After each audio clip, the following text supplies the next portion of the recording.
Let's be honest. Almost everyone out there who eats meat has at least one point in time wondered, what would a human taste like? It's only natural, and the only time it becomes a crime is if you actually act on it. And while cannibalism is still depicted in films, such as the ones on this list, to be either something caused by like turning into a zombie or being a deranged serial killer, in actuality, it's still a practice observed by many still existing tribes in the world today. They often see eating their own dead as a way to eschew them into the afterlife and reincarnate their souls into the next generation.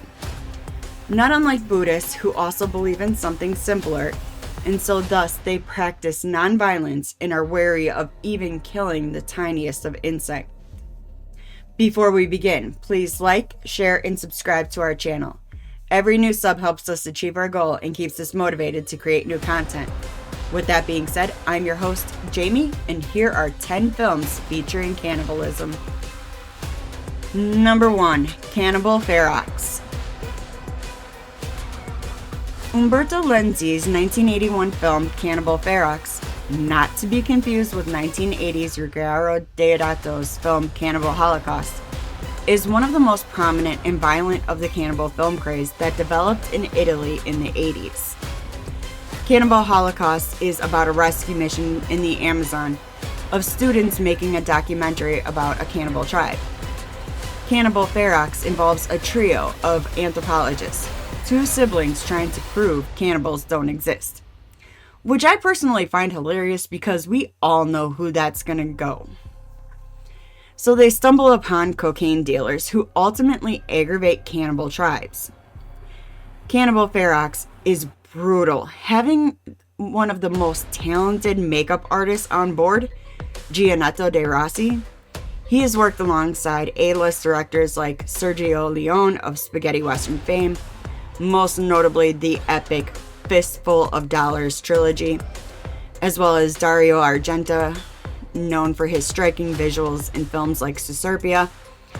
De Rossi has also worked with modern gore directors like Alexander Aja, known for Wolf Creek and Piranha 3D. Viewers should be warned that actual animals were harmed in Cannibal Ferox. If you can stomach that and are starving for cannibals devouring whatever viscera they can sink their teeth in, feast your eyes on the film over on Tubi, Plex, AMC+, Sling, Prime, Google Play, and Philo. Number 2. The Green Inferno. The Green Inferno is a relentless body horror film presented by Splat Pack member Eli Roth, who isn't afraid to mutilate something on screen. When Roth is in his wheelhouse, which is body horror, he can make a decent film and makes his gore stylish. The Green Inferno involves a group of college activists who take a trip to the Amazon to expose a corporation who have been destroying the homes of native tribes. The film pays homage to the gluttony of cannibal films of the 80s, particularly Cannibal Holocaust, which it is based on. Green Inferno is ripe with juicy carnage. It's got beheadings, dismemberments, eyes being ripped from the sockets. The first cannibalistic scene that occurs is about midway through the film. The indigenous cannibal tribe captures the activists that survived their plane crash. They start eating the big guy alive before chopping him up and cooking him like a Christmas ham. He is chowed down on quite ravenously by the cannibals. Every body part, viscera, and all is fair game in an admirable feat to practical effects. The Green Inferno is shot particularly vibrant as the beautiful greenery of the Amazon that only complements the bloody effects of the carnage. You can witness this over on Google Play, Apple TV, Prime, or Fandango. Number 3. Bones and All. Director Luca Guadagnino of Best Picture nominee Call Me By Your Name reunites with Academy Award winner Timothée Chalamet in the 2022 modern gothic cannibal romance. Yes, you heard that right. Bones and All, and by modern, I mean the late 80s, so modernish. The film is surprisingly grounded and in the vein of Swedish vampire romance, Let the Right One In. Marion Yelly, played by Taylor Russell, fed on her babysitter when she was 3. Her father was aware that she was different and tried to suppress her hunger. She was able to live relatively normal until she lost control and ate her best friend's finger at a sleepover. Her father then abandons her, so she ventures out to search for her mother to find some answers about herself. Luca Guadagnino happens to be a queer filmmaker, and his films often explore coping with identity, and Bones and All is queer-coded. Mirren has to suppress parts of who she is, not to be seen as a monster. As she journeys, she meets Lee, Timothée Chalamet, and discovers that he also has cannibalistic tendencies. They call themselves eaters, and there is significant amount of them among us. Bones and All has gorgeously macabre visuals and a haunting score. The script is poignant examination about identity and an utterly unique addition to cannibal films. So check out this character-driven performance tour de force romantic horror tale over on Prime, MGM, Sling, Billo, Google Play, and Fandango. Number 4. Raw. 2016's French film Raw was Julia Ducournau's debut film. She so far has made one other film, another offbeat body horror cult film, Titane, which I also recommend checking out for WTFs. Both films are unfiltered, subject matter and gore-wise, with vibrant color palettes. Raw doesn't focus on cannibalism so much as it does the whole process of being initiated into a new place. In Raw's case, it is the protagonist, Justine, assimilating into veterinary school. Justine is a strict vegetarian, but conflict first arises when one of the hazing rituals sees her having to eat rabbit kidneys. Another hazing of the interns has her and other interns bathed in animal blood, a la Carrie. Although I will point out, the film may simply be invoking the feelings of growing pains with these hazing antics. It feels unrealistic that some of their sophomoric crude buffoonery would be taking place at a veterinary school. If any of our viewers have any insight on that though, it would be much appreciated. But I digress. Justine develops a rash as well as a taste for meat, even though it embarrasses her. At one point, she even gorges on raw chicken. Her transition into cannibalism is complete when her roommate accidentally loses a finger, and Justine impulsively eats said finger. Throughout the film, moments of ravenous take over as she nibbles, literally in the throes of passion. Cannibalism takes on a kind of central role in Raw, so you can indulge it on Prime, Google Play, and Fandango. Number 5. Bone Tomahawk. Bone Tomahawk is an intense and taut Western horror film, which is something we don't see enough of. And the film is a great showcase for why we need to see more. While Indigenous people are often portrayed as savages in both the horror and Western genres, Bone Tomahawk's extreme take is a deliberate critique of colonialism as the Indigenous culture is ruthlessly against assimilation. This story follows a group of cowboys led by Kurt Russell's Sheriff Franklin Hunt, who have to rescue their friends from said Indigenous tribe. Their customs are viewed as savage as they are cannibals. The unforgettably brutal death in Bone Tomahawk involves the character being split in half and eaten. It's not hateful, although it is ruthless and apathetic. These cannibals are simply the top of the food chain and eating their prey. What is really highlighted in Bone Tomahawk is that the cannibalism is a deliberate assault on the senses. The uninhabited visual of the carnage, combined with the brilliant assortment of bone-cracking, muscle-tearing tissue, squelches, etc., is horrifically callous. Not to mention all the effects were practical, with makeup, props, all finessing together realistic blood, limbs, and bones. You can watch it over on Netflix, Billo, Pluto, Fandango, Google Play, Amazon Prime, or Redbox. Number 6, The Neon Demon.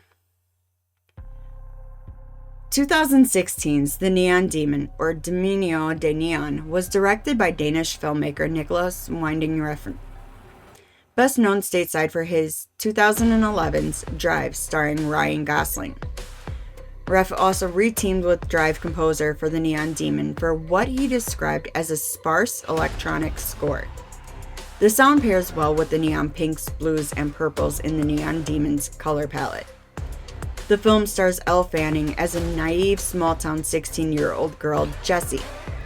In the wake of her parents' mysterious death, Jessie heads to LA to become a model, as being pretty is all she feels she's good at.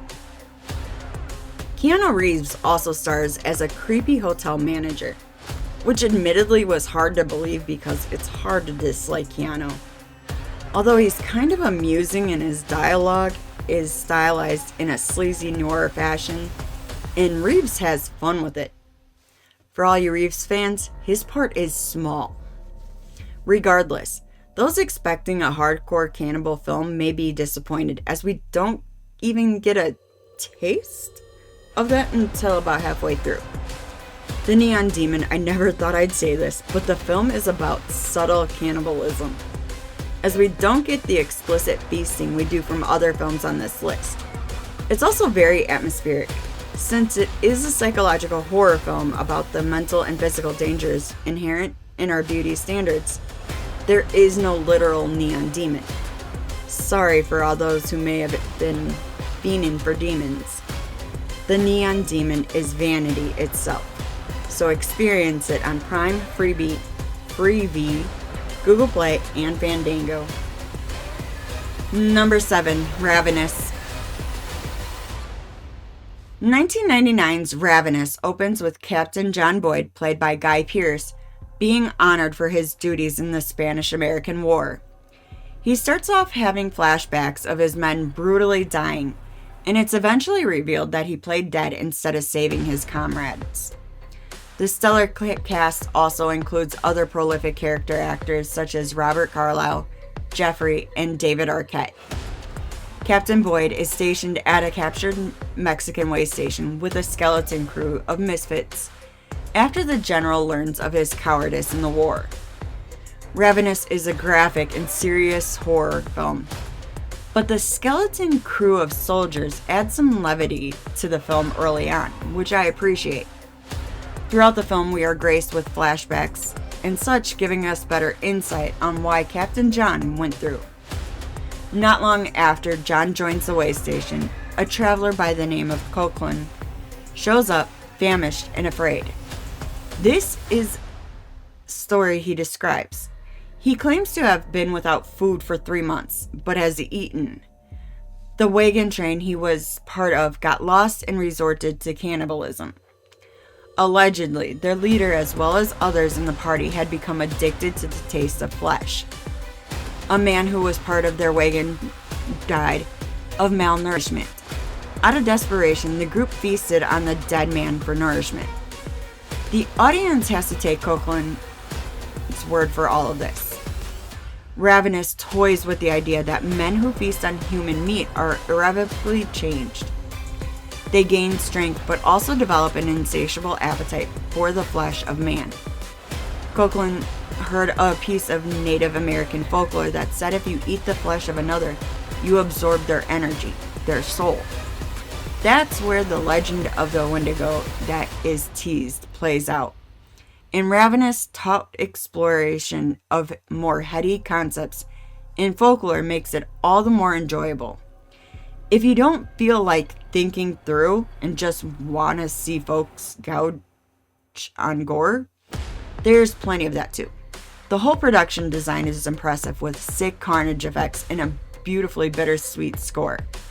I've mentioned before I'd like to see more horror westerns, and this certainly fits the bill in many aspects. Ravenous would have stood out upon its release in the late 90s, which was a time of gothic horror and the slasher reveal. You can watch Ravenous on Google Play, Prime, or Fandango. Number 8, Snowpiercer.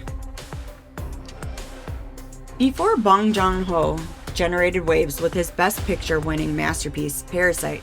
He made a cult sci-fi film of near equal gravitas, Snowpiercer. Leading the cast with his sobering performance is Chris Evans, who plays Curtis, the film's protagonist, Captain America himself. The film takes place in a dystopian future where what is left of humanity is forced to live on a train. It's politically topical as it parallels the current class warfare and critiques the corrupt aspects of capitalism. The lower class are forced to eat protein bars on the train, which are made up of people. Just kidding. This isn't Soylent Green. But I wouldn't put it past the ruling class in this film. This is actually a major spoiler, as it is revealed that Curtis has developed PTSD being forced into cannibalism. I told you. It's also fitting for the motif of Snowpiercer. While the lower classes are being forced to eat one another, the wealthy are eating well, filet mignon and all. If this film teaches us anything, it's, at the end of the day, the only cannibalism we should be participating in is eating the rich. Whip over to Tubi, Prime, Google Play, or Fandango and check out Snowpiercer. Number 9, Wrong Turn. The original Wrong Turn was 2003's answer to The Hills Have Eyes, which was a 1977 classic horror film directed by modern master of suspense Wes Craven, long before A Nightmare on Elm Street or Scream. That film was also about cannibalistic mountain people. The critics may have panned Wrong Turn, but it eked out a profit during its theatrical release, off of its modest $12 million budget. It also gained a cult following from people like me. Well, not me specifically, but probably many of you watching. The mid-aughts were a haven for DVD sales, and Wrong Turn was the perfect film to build a modestly profitable franchise in the home market. While I wasn't personally a fan of the film, that isn't to say there weren't enjoyable and standout aspects. First, Wrong Turn had some solid gore effects.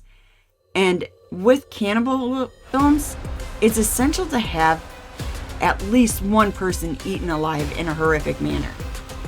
The cannibals were designed by the late special effects legend Stan Winston, responsible for bringing xenomorphs to life and dinosaurs back to life. He also served as one of the producers of Wrong Turn. Secondly, if you are or were a gore hound like me, Wrong Turn was advertised as a must-see back when it came out, while I just entered high school. So watch it for the blood and guts. Lastly, but far from least, Eliza Dushku. Everyone and their bisexual mother had a crush on her since she sizzled on the small screen as Faith on Buffy the Vampire Slayer. She is an underrated and exceptionally charismatic actress. Also, shout out to Emmanuel Chikudi, who was hunted by cannibals in this film only a couple years before she was E's love interest on HBO's hit show Entourage. If you're interested in Wrong Turn or its sequels or its reboot or its sequel to its reboots, start with the original on Plex and Prime. Number 10, Fresh. Mimi Cave made a splash with her directorial debut, Fresh, in which down-on-her-luck dating lady, Noah, played by Daisy Edgar Jones. One day while grocery shopping, she encounters a charming man, Steve, played by Sebastian Stan, aka the Winter Soldier. After a flirtatious conversation about cotton candy grapes, which by the way are amazing, he asks for her number. Fresh is a critique of the ups and downs of modern dating, more importantly from the perspective of a 20-something woman. The film is not only directed by a woman, but the sharp script comes from Lauren Kahn, so the points of view are authentic. Kahn previously wrote many shorts for Funny or Die.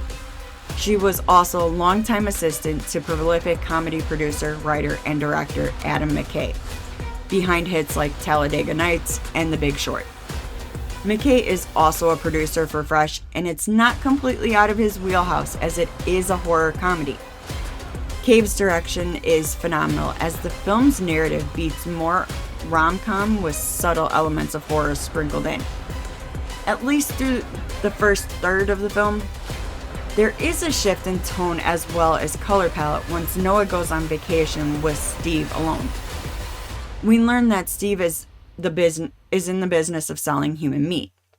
Fresh takes the concept of powerful men only seeing women as meat to a literal level. Introducing Steve as a reconstructive surgeon near the beginning was a stroke of genius plot and character-wise. He too also eats people and makes the sundry of human parts into delicacies. Neither him nor his clients eat raw humans live. They are made into, quite frankly, delicious looking culinary treats. But Cave pairs shots of this delicious food with various human body parts and meat grinding, as if to remind audiences what is being consumed. Daisy Edgar Jones' performance of Jaded and Sweet is pitch perfect. Sebastian Stan's performance is also phenomenal, as he plays a belligerent and entitled monster. You can stream this film over on Hulu. Thanks for checking out the video. Did we leave any films off the list? Let us know in the comments. If you enjoyed the video, please like, share, and subscribe to our channel. Don't forget to tap that bell icon to stay up to date with our latest releases. You can reach out to us on Twitter or X at StudiosFat, or chat with us on Discord, linked below. We're also now on Blue Sky. You can find us at studiosfat.bsky.social, which will also link below. If you're really enjoying our content and want to help support us, click that join button for exclusive content, rewards, and perks. Make sure to check out our very own merch store located at fatninja.shop. All proceeds go towards our next film project, so we greatly appreciate it. I've been your host, Jamie. Thanks again. See you in the next one.